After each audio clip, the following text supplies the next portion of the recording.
बिस्मिल्लाहिर्रहमानिर्रहीम।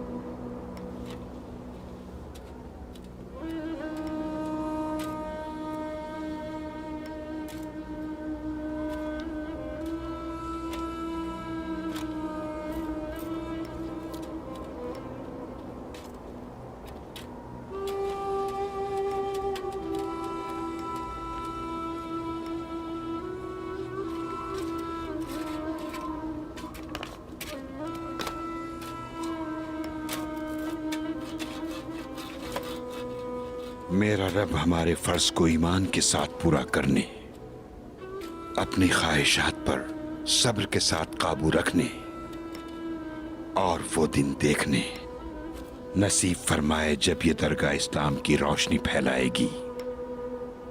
आमीन मेरे शेख।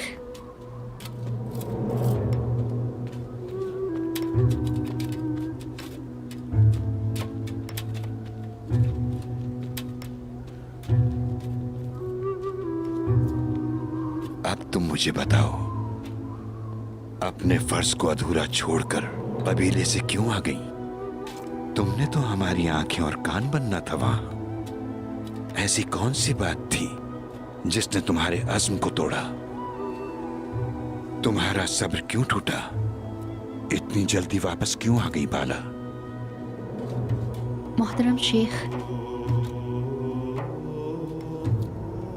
मैं आपसे यहाँ आपके पास रहने की इजाजत चाहती हूँ ताकि यहाँ रहकर अपने लिए कुछ बेहतर कर सकूं। तो तुम कुछ बेहतर करने के लिए यहाँ आई हो। जो बेहतरी तुम चाहती हो वो कबीले में तुम्हें क्यों नहीं मिल सकी? नहीं, वहाँ कबीले में तो बहुत अच्छे हैं सब लोग। मुझे किसी ने एक लफ्ज़ भी बुरा नहीं कहा। सलजान खातून, गुंदूज साहब और बमसी साहब ये सब बहुत अच्छी तरह ख्याल रखते हैं। और उस्मान साहब, वो क्या कर रहे हैं?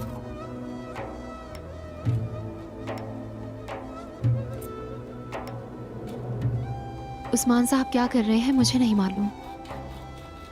वो जिसको बताते हैं सिर्फ वही जानते हैं कि वो क्या कर रहे हैं।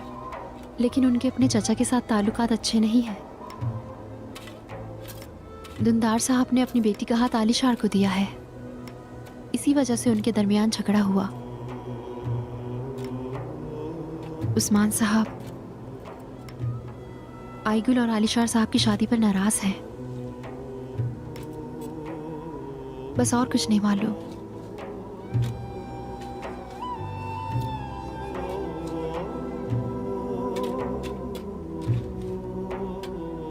माफ करते हैं, नहीं ठहर सकी।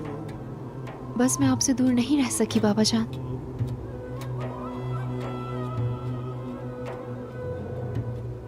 ठीक है, हम कहते हैं कि बेटी ने बाबा की कमी महसूस की, क्योंकि मैंने कभी तुम्हें अपना फर्ज छोड़ते, सब्र को तर्क करके सरकशी करते और यूं भागते नहीं देखा। मैं जानता हूं अपनी बेटी को।